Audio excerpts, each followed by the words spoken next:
India's number 1 varicose veins hospitals ఐబీసీను సంప్రదించండి. మీ నొప్పి లేని ప్రయాణాన్ని ప్రారంభించండి. నమస్కారం, మీరు చూస్తున్న సుమన్ టీవీ. నేను మీ కీర్తి. శ్రావణ సోమవారాలు మనం పాటించవలసిన నియమాలు, అలాగే విధి విధానం ఎలా ఉంటుందో తెలియజేయడానికి ప్రముఖ ఆస్ట్రాలజర్ బ్రహ్మశ్రీ నందిబట్ల శ్రీహరి శర్మ గురుగారు ఉన్నారు. నమస్తే గురుగారు. వాగర్థావివ సంపృక్తౌ వాగర్థ ప్రతిపత్తయే జగతః పితరౌ వందే పార్వతీ పరమేశ్వరౌ. ఆదిత్యాయ చ సోమాయ మంగళాయ బుధాయ చ గురు శుక్ర శనిభ్యశ్చ రాహవే కేతవే నమః. శృంగేరి జగద్గురు పీఠాధిపతులకి, కంచి పీఠాధిపతులకి నమస్కారములు తెలియజేసుకుంటూ కార్యక్రమాన్ని ప్రారంభిద్దాం. గురుగారు, శ్రావణ సోమవారాలు అంటే చాలా విశేషం. అందులోనూ జనరల్గా లక్ష్మీ ఆరాధన అనుకుంటాం, శ్రావణ మాసం అనగానే విష్ణు ఆరాధన అనుకుంటాం. కాకపోతే అంతకి ఈక్వల్గా కూడా శివ ఆరాధన అని చేస్తూ ఉంటారు. మరి ఈ శ్రావణ మాసం మేం పాటించవలసిన విధి విధానాలేంటి, నియమాలేంటి, పూజా విధానం ఏంటో ఈ వీడియో ద్వారా తెలుసుకుందాం గురుగారు. తప్పకుండానమ్మా. శ్రావణ సోమవారాలకు ఉన్నటువంటి విశిష్టత, ప్రాముఖ్యత, మహిమం తెలుసుకున్న వాళ్ళు ఎవ్వరూ కూడా అయ్యో ఆలయాలన్నీ కిక్కిరిసిపోతాయి గురుగారు. ఎందుకు చెప్తున్నానంటే, సాక్షాత్తు పరమేశ్వరుడే అమ్మవారితో సంభాషణలో అమ్మవారు అడుగుతుంది, అయ్యా నీకు ఇష్టమైన మాసం ఏదయ్యానంటే శ్రావణ మాసం అంటే నాకు చాలా ఇష్టం పార్వతి అని చెప్తాడు. అందుకనే దానికి ప్రతీకగా మనం ఇక్కడ కేవలం లక్ష్మి అని అనుకుంటాం. శ్రావణ మాసం అంటే లక్ష్మి అని, లక్ష్మికి సంబంధించిన పూజలే చేస్తామేమో, లేదా మంగళగౌరి వ్రతాలు చేస్తామని. కానీ విశేషం ఏంటంటేనమ్మా, నార్త్ సైడ్ అంతా కూడా ఎవరైనా కానీ ఆ మొక్కు పెట్టుకుంటారు. మనం మొక్కు తీర్చుకోవడానికి ఏ విధంగానైతే కాలినడకన వెళ్తామో, చాలామంది నార్త్ సైడు పరమభక్తులు పరమేశ్వరుడికి. వాళ్ళందరూ కూడా కాలినడకన వారి ఊరి నుంచి బయలుదేరి కావడి మోసుకుంటారు. దాంట్లో వాళ్ళ ఇంటి నుంచి తీసుకుని వెళ్ళినటువంటి జలముని శుద్ధ జలము అంటారు. బావిలో నుంచో ఎవరు ముట్టుకోకుండా ఉన్నటువంటిది శుద్ధ జలాన్ని తీసుకొని వాళ్ళకి దగ్గరలో ఉన్నటువంటి వాళ్ళు మొక్కుకుంటారు. ఏ జ్యోతిర్లింగమనో, ఉజ్జయిని దేవాలయం కానీ, కాశీ విశ్వేశ్వరుడికి కానీ, ఇంకేదైనా నాసిక్ త్రయంబకేశ్వరం కానీ, అలా కావళ్ళు మోసుకుంటూ వెళ్తారు. వెళ్ళి ఆ స్వామిని దర్శించి వాళ్ళు తీసుకుపోయిన జలంతో అభిషేకం చేస్తారు. భం భం భోలే బాబా, భోలే బాబా, మహాదేవ్ మహాదేవ్ అనుకుంటుంటారు. ఖచ్చితంగా వాళ్ళకి అది అనుకున్న పని నెరవేరుతుంది. ఆ పరమేశ్వరునికి చాలా ప్రీతికరమైన మాసం. ఇంకా చెప్పాలి అంటే, ఈ శ్రావణ మాసంలో మనకు శాస్త్రంలో చెప్పబడినటువంటి మహత్యం గురించి ఒకటి చెప్తానమ్మా. అంటే ఒక చిన్న కథ ద్వారా తెలియచేయడం జరుగుతుంది.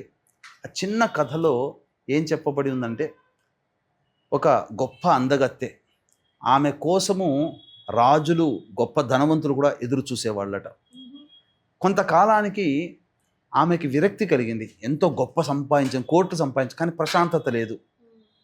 తర్వాత ఆమె క్షిప్రా నది దగ్గరికి వెళ్ళినప్పుడు ఎంతోమంది మహామునులు తపస్సు చేసుకుంటూ, ధ్యానం చేసుకుంటూ, ఉపాసన చేసుకుంటూ కనబడ్డారు. అందరిలో కల్లా ఒక వ్యక్తిని చూసి చాలా ఆకర్షితురాలైంది. ఆయన యొక్క సమ్మోహన రూపాన్ని చూసి ఆయన దగ్గరికి వెళ్ళి ఆయన కాళ్ళ మీద పడి వేడుకుంది. ఆయన ఎవరో కాదు, వశిష్ఠ మహాముని వారు. తర్వాత, నేను చాలా పాపపు జీవితాన్ని జీవించాను స్వామి, నాకెందుకు అశాంతిగా ఉంది, నా జన్మ గత జన్మ కర్మదోషం వల్లనో నేను చేయరాని పనులన్నీ చేసేసాను.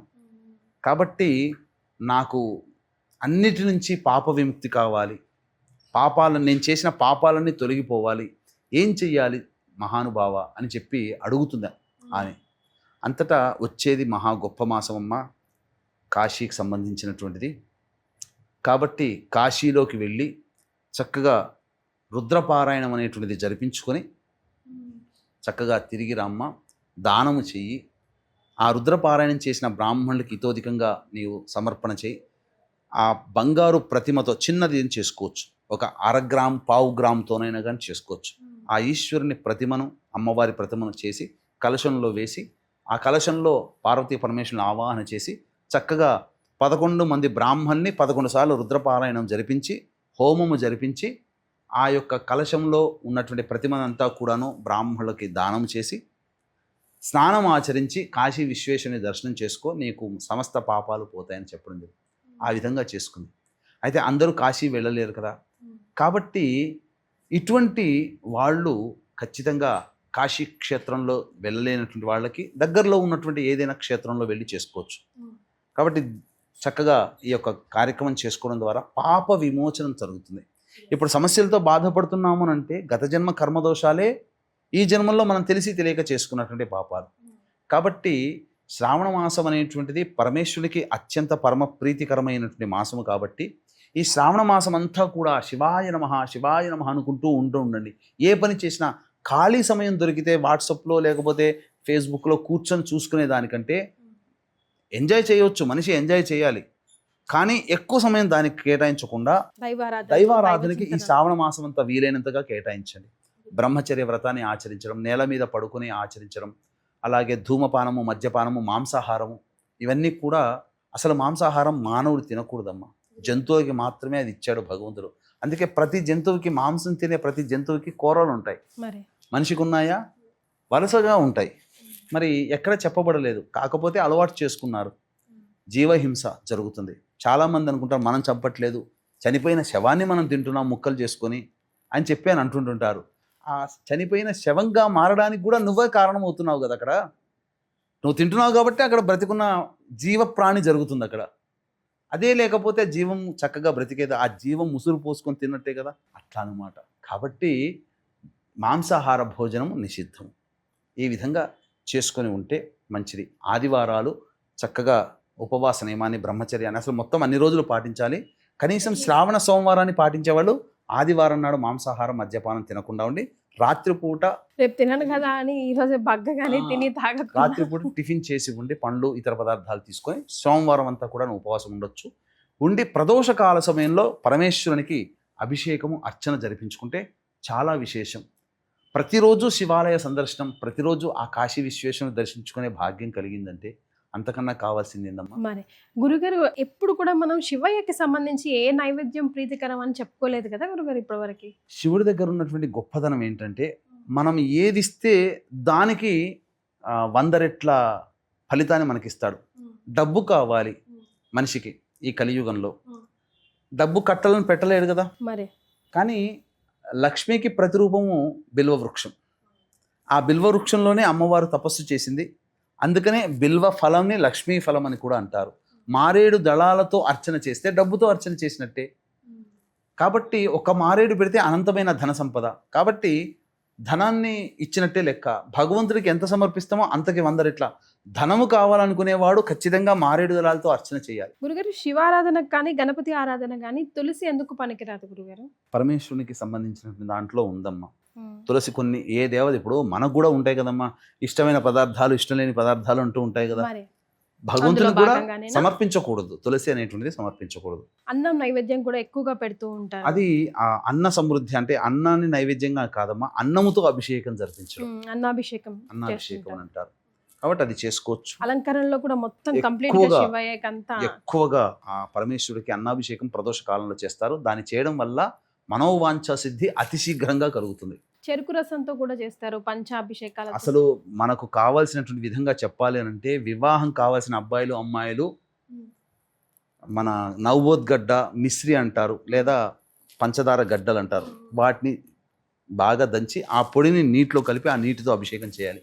ఉద్యోగం కావాలి, తొందరలో ఉద్యోగంలో ఇబ్బందులు తొలగిపోవాలనుకునే వాళ్ళు చెరుకు రసంతో అభిషేకం చేయాలి. అలాగే ఆరోగ్యం కావాలనుకునేటువంటి వాళ్ళు విభూతిని నీటిలో కలిపి అభిషేకం చేయాలి. అన్ని విధాలుగా మనోవాంఛ తీరాలనుకునే వాళ్ళు అన్నముతో అభిషేకం చేయాలి. గంజి వార్చిన అన్నముతో, గోరువెచ్చగా ఉండాలి, వేడిగా ఉండకూడదు. అలాగే జ్ఞానాన్ని, అతి బుద్ధిని కావాలనుకునే వాళ్ళు, జ్ఞాపశక్తి కావాలనుకునే వాళ్ళు నెయ్యితో అభిషేకం చేయాలి. మంచి వర్చస్సు కావాలనుకునే వాళ్ళు తేనెతో అభిషేకం చేయాలి. ఇలా చాలా ఉన్నాయమ్మా. ఒక్కొక్క ద్రవ్యముతో పరమేశ్వరుడికి చాలా ప్రీతికరమైనటువంటిది తుమ్మి పూలు అని అంటారు. పల్లెటూళ్ళలో దొరుకుతుంది, గట్లెంబడి చాలా విధిగా. ఆ తుమ్మి పూలు పెడితే చాలట పరమేశ్వరుడి యొక్క అనుగ్రహం చెప్పరాని తలం ఉంటుందట, అంత గొప్పగా అనుగ్రహిస్తాడట. ఉద్యోగ సమస్యలతో బాధపడే వాళ్ళు ఎర్ర జిల్లేడు పుష్పాలతో కనుక అర్చన చేస్తే చాలా మంచిది.